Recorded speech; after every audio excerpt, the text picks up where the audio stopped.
வணக்கம். தேசிய கதிர் செய்திகள்.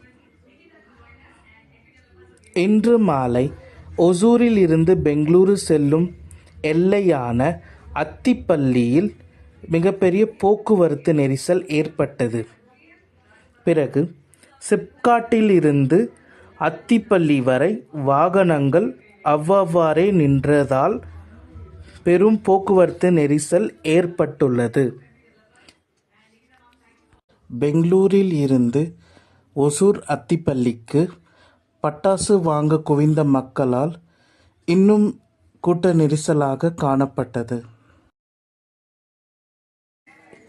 இதனை அறிந்த போக்குவரத்து காவல் ஆய்வாளர் சக்திவேல் விரைந்து சென்று போக்குவரத்தை சீராக செயல்பட செய்தார். இப்படிக்கும் தேசிய கதிர் செய்திகள்.